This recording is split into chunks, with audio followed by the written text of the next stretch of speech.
this. Did you drink every day? No. So No. So you and I were a lot more. We're similar in the sense that you're like a weekend warrior.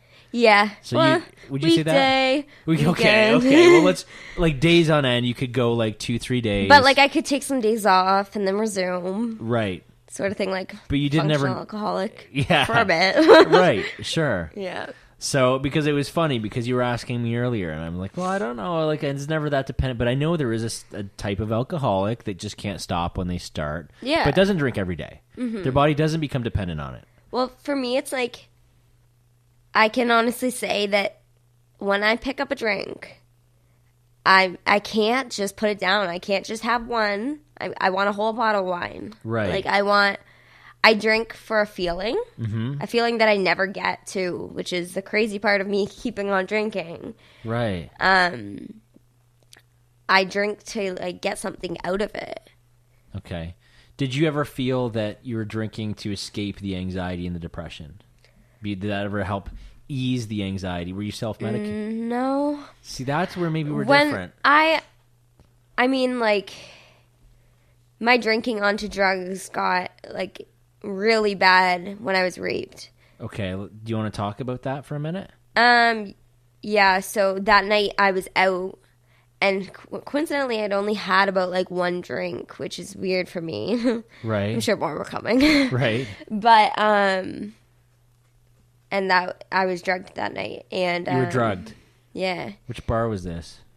It was. Is it in here in London? Yeah, Jack's. Jack's, Yeah. really? I've been hearing everybody that comes on and talks about this unfortunate shit that goes on. Mm-hmm. It always seems to be drugging in the drink at a bar. Mm-hmm. Always. So far, anyway. Yeah. So that night I went home. Eventually, when I remember I left and I didn't.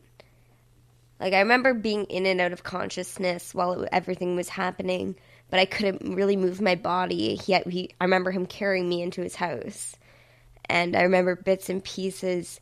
And then I remember eventually I like got back to consciousness and I ran. I didn't even have my shirt. I didn't have my phone. I didn't have anything. I didn't know where I was. I was so confused. Oh my goodness. I walked for what it felt like 20 minutes before a cab went by and picked me up. I remember going home that night, and I took sleeping pills for about 24 hours straight. I just didn't want, and like my mind was like, this never happened. Forget about it. Like, just don't tell anyone. Move on. Get over it. Like, I didn't want, like, I felt disgusting, and I didn't want to feel this pain. Right. So I was like, let's get over it. Don't tell anyone. So it started with sleeping pills. Then I started smoking weed. And I never smoked weed. Right. I never liked drugs. Right. I was very, like, anti-drug. Started smoking weed because that would make me sleep.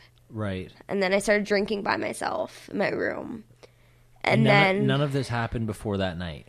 No, but, like before that night, I was just, like, a drinker. Like, I drank all the time. But I didn't even see that as a problem because everyone here was blacking out. Right. So, like, how was I any different? Right. And then I was going out all the time and, like, just getting shit-faced because I just wanted to do anything to escape from everything that was going on. Like, I just didn't want to think about it. Then I found cocaine, and that was, like, hitting the jackpot. Like, I won the lottery. Like, it made me so happy. Yeah. And it made me not black out. And I was just like, this is God sent. Like, what? Yeah. Like, why didn't I find this earlier? And just to clarify, you're only 22 now, right? Yeah. Yeah, so, okay. Good thing you didn't find it earlier. Yeah, then. obviously. Yeah. But that, and it was like, okay, I'm going to try and control this, like this cocaine use, to like, only when I'm going out. And like that only lasted so long to the point where it's like I was doing it every day. You're doing coke every day? Yeah. Okay. And like... With like even sober, without a drink, I mean? Like I'd usually be drinking, but I wouldn't drink too much when I do coke. Really? And like, I was any excuse to go out, like, who wants to party? Like, just constantly trying to go out, find things to do. And it was like, just like not sleeping. My parents, like, they were like, what is going on with you? Like, they didn't know what was happening. Did you ever tell them about what happened with this guy carrying you back to his hotel room? Do they know about that? No. Oh, well, they do now. Yeah. I told them pretty much, like, after a few months of, like, doing drugs, I was coming down. And I was breaking down, and my mom came home from work, and I was just crying, and she's like, what is happening? Right. Like, Lauren, just tell me what is going on. Right. Yeah. Like, I don't get this. Like, you're a different person. Right. And I told her what was happening, and I'm like, I need help. Right. I can't stop. Right. And that's when I decided to go to Brentwood, which was treatment center in Windsor. But like, it was like a week until I could get in. Yeah. And that week was like the biggest shit show of my life. Like, that's when I really realized my inability to stop. Right. Because, like, even, like, going into Brentwood, I had to be sober for, like, a week before. Right. And I just couldn't. Like, I would, run out of my house in the middle. My parents pretty much put me on house arrest. Really? Like, saying, like, you're not leaving the house. Right. Like, under any circumstances. And I'd leave in the middle of the night, steal their car, go get drugs, use all night.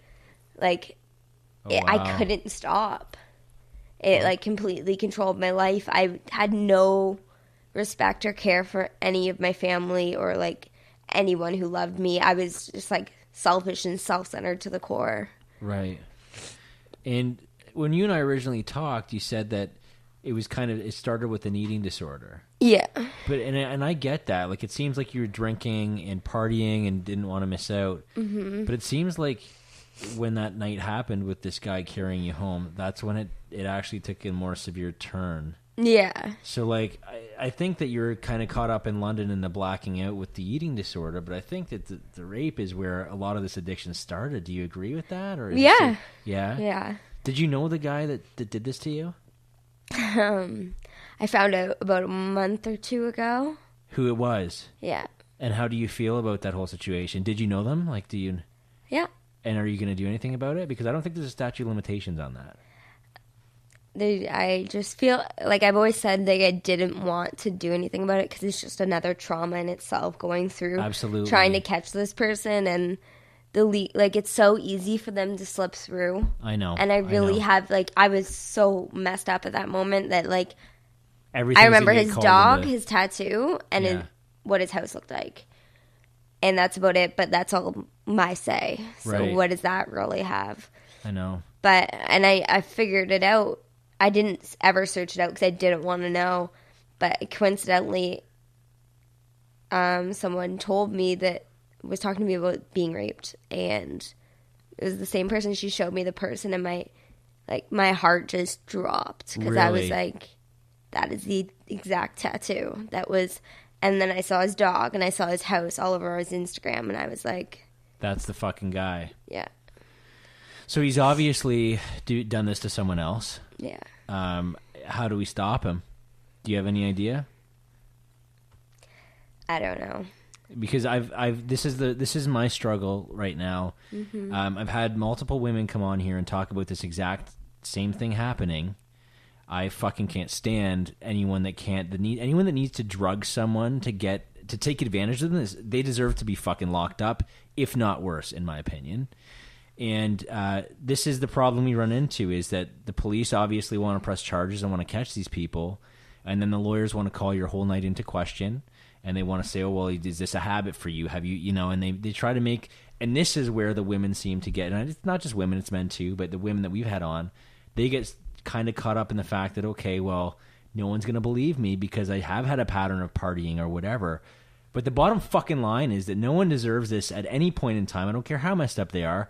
And I don't know what to do about it. And I battle with that because I don't want these pieces of shit. Like, look behind me.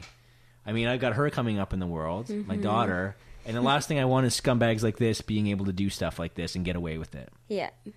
So there needs to be something done because this makes my blood boil right here. And I'm so sorry you went through that. And we'll talk about this later because I really want to try to at least catch this guy or teach him a lesson. Even if it has to be done, and I shouldn't be saying this live on Facebook, but yeah, even if it has to be done, if we can find out who these people are, I have guys that will definitely help me beat the shit out of them and teach them a lesson like that. And I feel like that's the only way that justice is going to get done. Yeah. But I'm sorry that happened. We'll get on. I just wanted to pause and go on my rant. But No, of course. I feel like lives are ruined by this kind of stuff, and I've heard it way too frequently lately. So tell me about the addiction, and I'm so sorry I get caught up on that because we kind of breezed over it, and I was just like, wait a minute, we're not breezing over this. We've already been talking about it earlier. Yeah, fuck that guy. Yeah.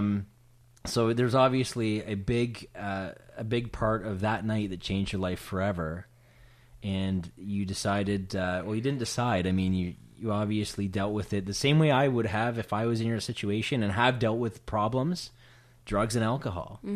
So when you found out that you knew like you had a problem and you were stealing your folks' car and you're trying to stay sober but just couldn't, what happened then? They let you into the hospital or? Rehab or whatever. I went into the rehab, and is it like a hospital? I'm not familiar with it. it's a 3-month like inpatient treatment. It's like morning to night. You're in therapy pretty much, group therapy mostly, and I mean it is in a roundabout way the best thing that's ever happened to me. Like going through treatment and more recovery for me. It taught me, it made me take a huge look at myself and like the person I was being. Cause like, I mean, before I picked up a drink or did a line, I was an addict through and through. Like personality wise, I was selfish, self-centered, manipulative. I honestly didn't really care about anyone but myself. Like I couldn't love other people. I really couldn't. And it kind of just taught me like how to live a life that's like, as a good person. It sounds like, you know what, everyone should just be a good person, but like I was so self-absorbed in my will and what I wanted, and that's really all that mattered to me, and I didn't really care who I stomped on to get there because I wanted what I wanted. Right. And so do you think that could have been like a bit of a would you classify addiction as a disease, or could it kind of be classified as a bit of a mental illness as well? I mean, because I'm curious as to what when you talk about having these certain traits that led to you, like I was an addict through and through. Some of those traits sound like someone that might have been dealing with some mental health stuff too. Well, I feel like mental health is like addiction and mental health are both diseases. Right. I think it's all kind of under the same scheme of umbrella, disease and mental illness. Right. Yeah. Okay. So tell me about your time in the... How long were you in the recovery center? I only made it 1 month. 1 month. How long were you supposed to be there? 3 months. 3 months? Pretty much I got... But you're sober now, so it obviously... Would you say that was the turning point, or... I was asked to leave, which it sounds like I got kicked out of rehab, but I swear everyone has. Okay. Like, they're very strict. Thing? I mean, I wouldn't eat. Okay. I mean, I wouldn't eat to their standard, and Was that the eating disorder? I just didn't want to, I just didn't want to be there because, like, I was totally isolated from exercising, and they were feeding me hot dogs and mashed potatoes, and that wasn't going to cut it. Right. So I would rather just, like, not eat. Yeah. But I got out, and it was about a week or so, and I was like, you know what? I'm gonna stop doing the drugs. It's the drugs that are the problem, not the alcohol. Right. So I came to London from Windsor. Okay. And I'm like, I'm just gonna go out and just drink. Yeah. I got shit-faced and ended up buying drugs. Yeah. And it's like, that's the moment I realized that I'm completely powerless. Like, that I can't drink. I'm an addict, and that includes alcohol. Mm-hmm. And that, like after going through recovery and working the 12 steps, it's like that problem's been removed. I don't have like the desire to do drugs because I've worked on myself and I'm happy with myself. Right.